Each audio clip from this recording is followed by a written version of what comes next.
देखो भाई, सीधा बात, नो बकवास।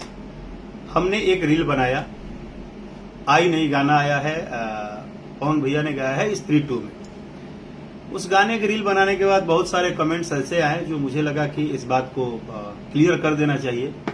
पहली बात यह है कि चाहे वो भोजपुरी का कोई भी स्टार, सुपरस्टार, आज खुद कोई नया गाना गाने वाला कलाकार हो, अगर सबका देखा जाए तो सबकी, जितने भी लोग हैं, सबकी उपलब्धि एक ही है, भाषा भोजपुरी। और हम जितने भी कलाकार भाषा भोजपुरी से जुड़े हैं, आज भले कोई बॉलीवुड पहुंचे, हॉलीवुड पहुंचे, कोई सांसद में पहुंचे, कहीं पहुंच जाए, लेकिन सबका वजूद भोजपुरी ही है। और मुझे लगता है कि जब भी हमारा भाषा नेशनल, इंटरनेशनल लेवल पे जो नाम कमा रहा है भाषा भोजपुरी, और जब भी हमारा भाषा भोजपुरी कुछ भी नया करे, तो उस समय हमें ये बात भूल जाना चाहिए कि कौन किसके लिए रील बनाया है, नहीं बनाया है, काम किया है, नहीं किया है, सपोर्ट किया है, नहीं किया है, क्योंकि उस समय हम सिर्फ अपने भाषा भोजपुरी को ऊंचाई पर जाते हुए देखते हैं।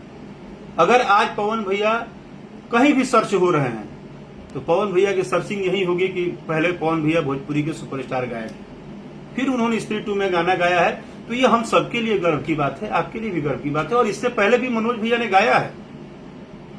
आज जो मनोज भैया रास्ता बनाए, आज ठीक है वो सांसद हो गए, आज वो हीरो जब थे, तो उन्होंने जो रास्ते बनाए उस रास्ते के पीछे सब लोग आया ना।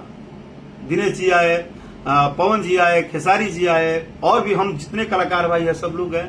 तो रास्ता बनना अच्छा होता है। और इस समय तो मुझे लगता है कि पूरे भोजपुरी इंडस्ट्री में स्त्री 2 का वो जो गाना है आई नहीं, उस पर सिर्फ हम ही नहीं, सबको रील बनाना चाहिए, सबको उसकी बातें करनी चाहिए, उसको प्रमोट करना चाहिए, क्योंकि आप अपने भाषा के लिए मेहनत कर रहे हो, आप अपने भाई के लिए तो मेहनत कर ही रहे हो। क्योंकि अगर कोई आपका बड़ा भाई गया है और कुछ रास्ता बनाया है, तो याद रखिए कि अगर उसने ये रास्ता दिया है तो कल उस पर आपको भी चलना है मेरे भाई।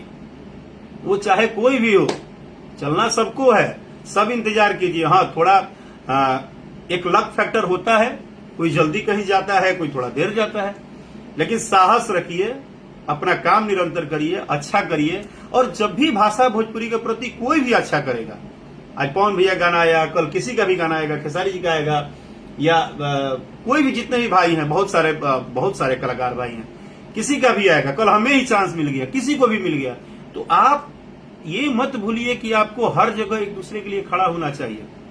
क्योंकि भाषा भोजपुरी तभी एक और बड़े लेवल पे जाएगा। याद करिए, आज से 15-17 साल पहले जब हम लोग गाना गाने आए थे, तो कैसेट पे फोटो छपता था।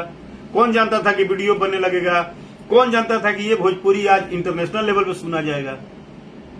आ गया यार समय। इंतजार करते करते आज 15-17 साल से हम लोग भी तो काम कर रहे हैं।